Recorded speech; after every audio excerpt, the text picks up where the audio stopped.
আসসালামু আলাইকুম। সুপ্রিয় শিক্ষার্থী বন্ধু, আমার সম্মানিত অভিভাবকবৃন্দ, সবাইকে আন্তরিক শুভেচ্ছা জানিয়ে আজকে লাইভ ক্লাস শুরু করছি। প্রিয় শিক্ষার্থী বন্ধুরা, নিশ্চয়ই তোমরা জানো যে আমাদের লাইভ ক্লাসগুলো আন্তরিকতার সহিত আমরা চেষ্টা চালাচ্ছি, যাতে করে আমাদের যে করোনা ভাইরাসের কারণে যে শিক্ষার যে কার্যক্রমগুলো ব্যাহত হচ্ছে, সেই জায়গা থেকে আমরা যেন আবার প্রাণবন্ত যে শিক্ষার যে একটি অবস্থা, একটি পরিবেশ, সেই জায়গায় যেন আমরা ফিরিয়ে নিয়ে আসতে পারি।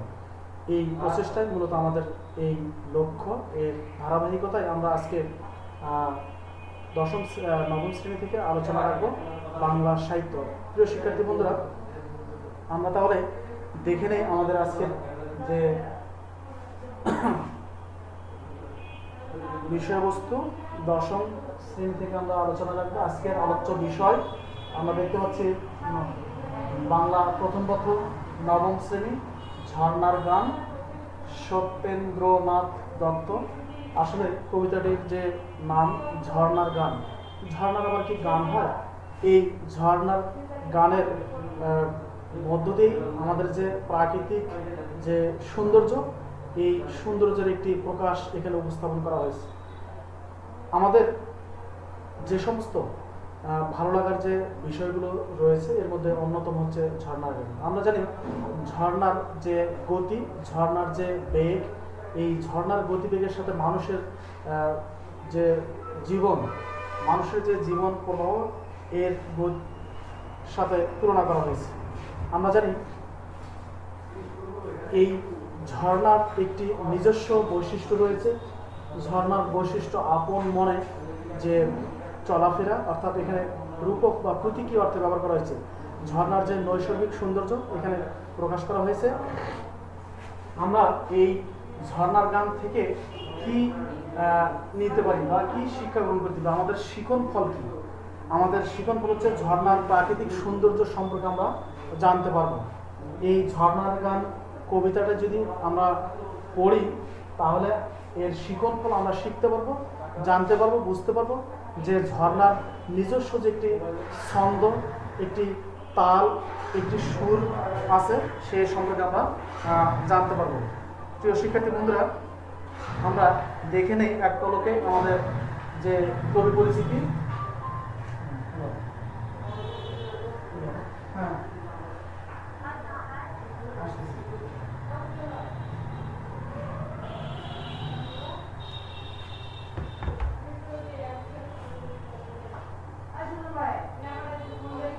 আমরা দেখতে পাচ্ছি কবি পরিচিতি। এরপরে আমরা যদি আরেকটু খেয়াল করি প্রিয় শিক্ষার্থী বন্ধুরা, যে এর আরও কিছু শিখন ফল আছে কি না, তাহলে আমরা বুঝতে পারবো যে জীবনের গতিময়তার ক্ষেত্রে ঝর্ণার গতিময়তার একটি কম্পেয়ার বা তুলনা করতে পারবো। যাই হোক, আমরা কবি পরিচিতিতে দেখে নেই। কবি পরিচিতি আমাদের আজকের যে সত্যেন্দ্রনাথ দত্ত, জন্মসাল 1882 খ্রিস্টাব্দে, জন্মসাল 1882 খ্রিস্টাব্দে, জন্মস্থান কলকাতার কাছাকাছি নিমতা গ্রামে। যদি প্রশ্ন এসে যায় যে তার জন্মস্থান কোথায় ছিল, কলকাতার কাছাকাছি নিমতা গ্রামে। পিতামহ অক্ষয় কুমার দত্ত, তিনি মধ্যযুগের একজন শক্তিমান সাহিত্যিক ছিলেন, কবি ছিলেন। শিক্ষা জীবন, তিনি বিএ শ্রেণী পর্যন্ত পড়াশোনা করেন। দর্শন, বিজ্ঞান, ইতিহাস, ভাষা, ধর্ম ইত্যাদি বিচিত্র বিষয়ে তিনি অনুরাগী ছিলেন। অর্থাৎ তিনি দর্শনকে ভালোবাসতেন, বিজ্ঞানকেও তিনি ভালোবাসতেন, ইতিহাস, ভাষা, অর্থাৎ তিনি একজন জ্ঞান পিপাসু মানুষ ছিলেন, যার কারণে তিনি এই বিষয়গুলোকে মনে প্রাণে তিনি ধারণ করেছেন, লালন করতেন।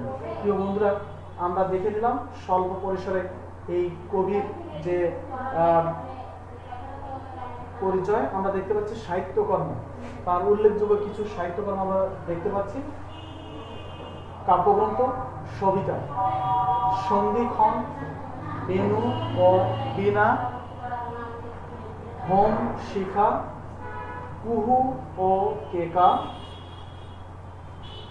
অভ্র, আবির, বেলা শেষের গান, বিদায় আরতি, অনুবাদ গ্রন্থ।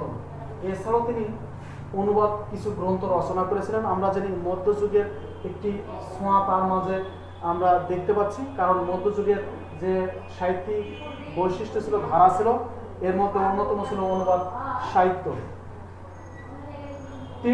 তীর্থ রেণু, তীর্থ সলিল, ফুলের ফসল, এখান থেকে যদি প্রশ্ন আসে প্রিয় শিক্ষার্থী বন্ধুরা, যে তার অনুবাদ গ্রন্থগুলোর নাম কি? তীর্থ রেণু, তীর্থ সলিল, ফুলের ফসল, পরলোক গমন। এই সাহিত্যিক 1922 খ্রিস্টাব্দে পরলোক গমন করেন, অর্থাৎ 1922 খ্রিস্টাব্দে পরলোক গমন করেছিলেন। যে সালে তিনি মৃত্যুবরণ করেছিলেন সেই সালেই অগ্নিবীণা কাব্যগ্রন্থ প্রকাশ হয়েছিল কাজী নজরুল ইসলামের। আমরা স্বল্প পরিসরে দেখে নিলাম আমাদের এই কবি সম্পর্কে। প্রিয় শিক্ষার্থী বন্ধুরা, আমরা দেখে নেই কিছু শব্দের অর্থ ও টিকা আমরা দেখতে পাচ্ছি। আমরা যদি দেখে নেই, আং রাখা, লম্বা ও ঢিলা পোশাক বিশেষ, লম্বা ও ঢিলা পোশাক বিশেষ, উপর ঘায় পাথরের আঘাত, পূজন কলরব চিৎকার চেঁচামেচি, গরজ প্রয়োজন, গিরি পর্বত পাহাড় ভূধর হতে পারে, চন্দ্রমা চাঁদের আলো। প্রিয় বন্ধুরা, এই শব্দের অর্থগুলো থেকেই মূলত জ্ঞানমূলক প্রশ্ন হয়ে থাকে। আমরা দেখে নেই আরো কিছু শব্দের অর্থ।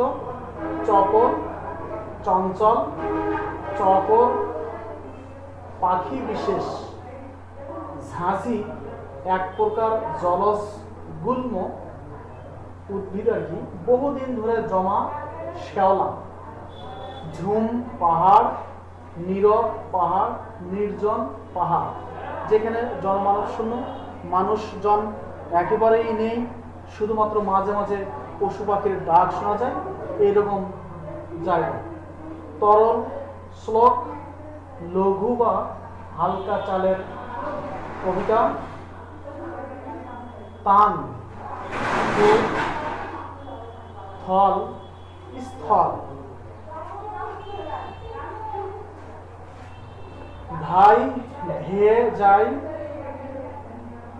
পাক কাদা, পাত কুয়া, ক্ষুদ্র কুয়া বা কুফ, পুলক আনন্দ, ফটিক জল, চাতক পাখি, বিজন নির্জন, জল শূন্য নিভৃত,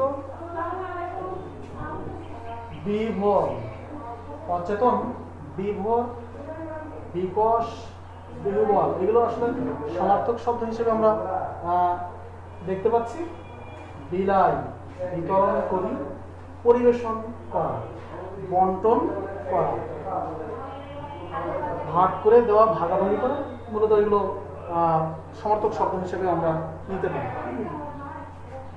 আমরা দেখতে পাচ্ছি বুলবুলির বোল স্বাদী, বুলবুলি মিষ্টি গানের মতো গান গায়, মখমল কোমল ও মিহি কাপড়, যেটি পরলে আমাদের খুব আরামদায়ক মনে হয়, আমরা সেই ধরনের কাপড়কেই জানি যে মখমল। সুখ টিয়ে পাখি, টিয়ে পাখির একটি নাম রয়েছে সুখ পাখি, যেটা আমরা অনেকেই হয়তো জানি না। শিথিল স্তব্ধ নির্জীব, ছেঁচা শেষ কাজ করা, হাঁকছে ডাকছে বা চিৎকার করছে, হিম তুষার বরফ, হিম ললাট পর্বতে বরফ আচ্ছাদিত শিখর বা চূড়া। পাঠের উদ্দেশ্য, কেন আমরা ঝর্ণার গান কবিতাটি পাঠ করব আমরা দেখে নেই। ঝর্ণার চঞ্চল গতিময়তা, চমৎকার ধ্বনি মাধুর্য এবং শিথিল পাথরের বুকে পদচিহ্ন রেখে যাওয়া প্রাকৃতিক সৌন্দর্য সম্পর্কে ধারণা দেওয়া হয়েছে। আমরা অনেকগুলো প্রশ্নের উত্তর এখান থেকে হয়তো নিতে পারি। যে ঝর্ণার চঞ্চল গতিময়তা, তাহলে ঝর্ণার গতিময়তা কেমন? চঞ্চল। চমৎকার ধ্বনি মাধুর্য এবং শিথিল পাথরের বুকে পদচিহ্ন রেখে যাওয়া, এগুলো মূলত আমাদের শিক্ষা দেয় সৌন্দর্য বা মন জ্ঞান। যে ভ্রমণ পিপাসু যে মানুষগুলো রয়েছেন তারা এগুলো দেখে আরো হয়তো উৎসাহিত বোধ করবেন। কবিতাটির সার সংক্ষেপ আমরা দেখে নিই। ঝর্ণার গান কবিতায় কবি ঝর্ণার সৌন্দর্য বর্ণনার পাশাপাশি প্রাকৃতিক সৌন্দর্যের দিকটিও তুলে ধরেছেন। গিরি শিখর থেকে সৃষ্টি ঝর্ণা চপল পায়ে নিথল পাথরের বুকে পতিত হয়। আমরা জানি গিরি এখানে হচ্ছে পাহাড়, অর্থাৎ ঝর্ণার সৃষ্টি হয়, তৈরি হয় পাহাড় থেকে। প্রিয় শিক্ষার্থী বন্ধুরা, তাহলে ঝর্ণা কোথা থেকে সৃষ্টি হয়? পাহাড় থেকে। ঝর্ণা ছুটে চলার পথে আপন ছন্দে বেয়ে চলে, সমস্ত নীরবতা ভেঙে। অর্থাৎ ঝর্ণার পানি যখন উপর থেকে নিচের দিকে পড়তে থাকে একটি শব্দ হয়, সেই শব্দটি অনেক মধুময়, সৌন্দর্য এবং শ্রুতি মধুর হয়ে থাকে। এই বিষয়টি উপভোগ করার মতো কিছু। পাখির ডাকহীন নির্জন দুপুর, ভয়ঙ্কর পাহাড় সব কিছু অপেক্ষা করে ঝর্ণা স্তব্ধ পাথরের বুকে আনন্দের পদচিহ্ন রেখে বয়ে চলে। অর্থাৎ ঝর্ণা যখন দুপুর বেলায় তার নিজের যে গতি, সেই গতি যখন তিনি প্রকাশ করেন, উপর থেকে পানি যখন ঝরঝর করে নিচে পড়ে পাথরের বুকে, নির্জন, জনমানব শূন্য, কোনো পশু পাখির আওয়াজ নেই, চতুর্দিকে পাহাড় বেষ্টন করে রয়েছে, কি একটি ভয়ঙ্কর পরিবেশ তৈরি হয়। তারপরও ঝর্ণা আপন মহিমায় নিজেকে প্রকাশ করতে থাকে। চমৎকার তার ধ্বনি মাধুর্য, বর্ণ বৈচিত্র্য। ঝর্ণার সেই রূপ সৌন্দর্য অতুলনীয়, তার রূপ মাধুর্যে মোহিত হয় চারপাশ। সবুজ প্রকৃতি প্রাণবন্ত হয়ে ওঠে এই চঞ্চল ঝর্ণা ছুটে চলে সৌন্দর্য পিপাসুদের খোঁজে। ঝর্ণার এ মনোহর সৌন্দর্য সবাইকে মুগ্ধ করে। মূলত কবি ঝর্ণার চঞ্চল গতিকে ছন্দময় শব্দে ছুটে চলার মাধ্যমে মানব জীবনের গতিময়তা সৃষ্টির ইঙ্গিত করেছেন। খুব গুরুত্বপূর্ণ একটি লাইন, আমি আরেকটি বার বলি। ঝর্ণার এ মনোহর সৌন্দর্য সবাইকে মুগ্ধ করে। মূলত কবি ঝর্ণার চঞ্চল গতিকে ছন্দময় শব্দে ছুটে চলার মাধ্যমে মানব জীবনের গতিময়তা সৃষ্টির ইঙ্গিত করেছেন। প্রিয় বন্ধুরা, আমরা দেখে নিলাম আমাদের কবিতার যে পাঠ সংক্ষেপ পাঠ করেছি, নামকরণের সার্থকতা। ঝর্ণার গান যে কোনো রচনা বা সাহিত্যকর্মের সার্থক নামকরণের প্রয়োজনীয়তা অপরিসীম। কেননা বিষয়বস্তুর সাথে প্রাসঙ্গিক নামকরণ সাহিত্যকর্মের সৌন্দর্য বর্ধনের পাশাপাশি শিল্প মর্যাদা বাড়িয়ে তোলে। পক্ষান্তরে নামকরণের অভাবে সাহিত্যের শিল্প সৌন্দর্য বিনষ্ট হয়। এজন্য যথাযথ নামকরণ অনেক গুরুত্বপূর্ণ। আলোচ্য কবিতায় কবি ঝর্ণার সৃষ্টি ও বিকাশের সাথে সাথে এর রূপ মাধুর্যকে উপস্থাপন করেছেন। বলা যায় তিনি ঝর্ণার সৌন্দর্য বন্দনা করেছেন, তাই এ কবিতার নাম দেওয়া হয়েছে ঝর্ণার গান, যা সার্থক ও শিল্প সফল। প্রিয় বন্ধুরা, আমরা এই নামকরণ দেখলাম, পাঠ পরিচিতি দেখলাম, কবি পরিচিতি দেখলাম, কবিতার পাঠের যে উদ্দেশ্য সেও দেখে নিলাম। এই পর্যায়ে আমরা দেখতে পাচ্ছি কিছু জ্ঞানমূলক প্রশ্ন, যে তরল শ্লোক কি? হালকা কথা, চতুর, যেটি গুরুগম্ভীর নয়, চলিত ভাষার মতো। ঝর্ণা কার বল সাধে? প্রিয় শিক্ষার্থী বন্ধুরা, এখানে যে বিষয়টি তোমাদের করণীয়, এই প্রশ্নগুলো অবশ্যই তোমাদের নোট করে নিতে হবে। এই জন্য খানিকটা সময় আমরা দিব, তোমরা সুন্দর করে প্রশ্নগুলো নোট করে নিতে পারো।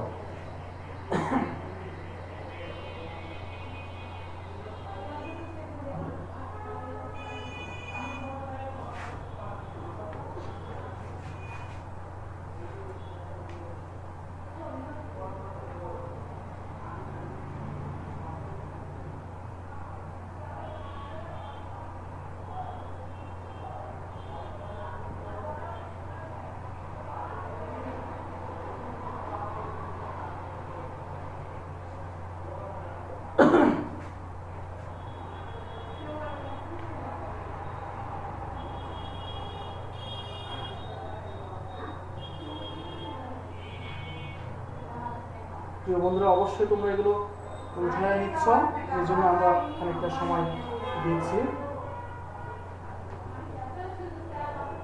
আমরা দেখতে পাচ্ছি ঝর্ণা কার বল সাধে? ঝর্ণা বুলবুলির বল সাধে। নুপুর পায়ে কাকে দেখা যায়? ঝর্ণায়। শিলার গায়ে কি ধরে? প্রিয় শিক্ষার্থী বন্ধুরা, শিলার গায়ে ডালচিনির রং ধরে। ফটিক জল মানে কি? ঝর্ণা কিসের গান গায়? সত্যেন্দ্রনাথ দত্ত কোন গ্রামে জন্মগ্রহণ করেন? নিমতা গ্রামে। ঝর্ণার সকল গায়ে কি থাকে? ঝর্ণা কিসের উপর পা রাখে? ঝর্ণা কেমন দেশে ছুটে চলেছে? প্রিয় বন্ধুরা, তোমরা এই প্রশ্নগুলো নোট করে নিয়ে নাও।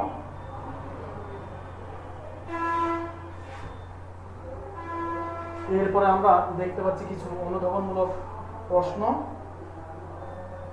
যে বিপুল মোর সকল প্রাণ ব্যাখ্যা করো। প্রশ্নগুলো অবশ্যই তোমরা নোট করে নিবে।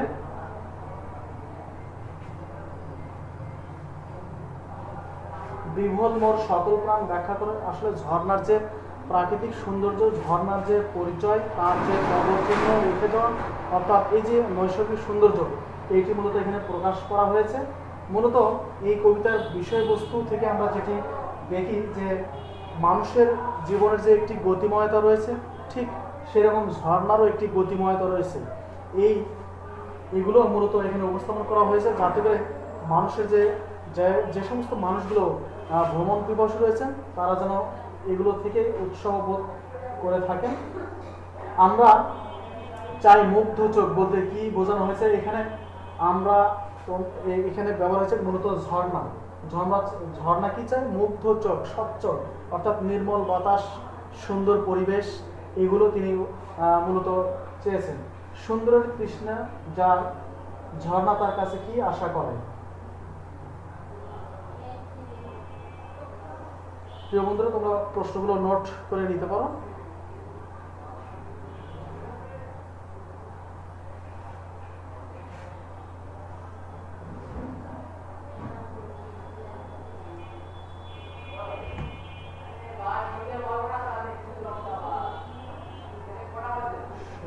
দুপুর ভোরের পাহাড়ি পরিবেশকে বিজন দেশ বলা হয়েছে কেন? কারণ দুপুরবেলায় সাধারণত মানুষজন নিজের যে বাসা বা নিজের যে ঘর, সেই ঘরে ফিরে যান। কারণ দুপুরে মানুষ খাওয়া দাওয়া করে একটু বিশ্রামে চলে যান, যার কারণে নিস্তব্ধ একটি পরিবেশ বিরাজ করে। সেই সাথে চতুর্দিকে যে পাহাড়গুলো নিজেদের মাথাগুলো আরও উঁচু করিয়ে ধরেন, এবং এই যে পূজন একটি বিহীন পরিবেশ, যেখানে কোনো পশু পাখি নেই, শুধুমাত্র ঝর্ণার যে পানির যে গতি, পানির যে শব্দ, পাথরের বুকে যে শব্দ করে পড়তেছে, পাথরের বুকে যে নিজের পদচিহ্ন রেখে যাচ্ছেন, এই বিষয়গুলো এখানে মূলত উপস্থাপন করা হয়েছে। প্রিয় বন্ধুরা, অবশ্যই তোমরা প্রশ্নগুলো নিয়েছো, আমরা আশা রাখি। প্রিয় শিক্ষার্থী বন্ধুরা, আমরা এই কবিতাটি অবশ্যই আন্তরিকতার সাথে পাঠ করব এবং মূল সাহিত্য বই বারবার পড়ব, শব্দের অর্থগুলো বারবার পড়ার চেষ্টা করব। কেননা এই শব্দের অর্থ যদি আমি বুঝি তাহলে কবিতার অর্থগুলো, চরণগুলো, লাইনগুলো আমি বুঝতে পারবো। এর আগে এর মাঝে আরেকটি কথা, সেটি অবশ্যই পাঠ পরিচিতি, লেখক পরিচিতি, শব্দের অর্থ মুখস্থ রাখতে হবে। কেননা যদি আমি পাঠ পরিচিতি মুখস্থ রাখি তাহলে জ্ঞানমূলক, অনুধাবনমূলক প্রশ্ন আমি উত্তর দিতে পারবো। শব্দের অর্থ মুখস্থ রাখলে জ্ঞানমূলক প্রশ্ন উত্তর দিতে পারবো। আর যদি পাঠ পরিচিতি মুখস্থ রাখি তাহলে প্রয়োগ, উচ্চতর দক্ষতা, এই প্রশ্নগুলোর আমি সঠিকভাবে উত্তর দিতে পারবো।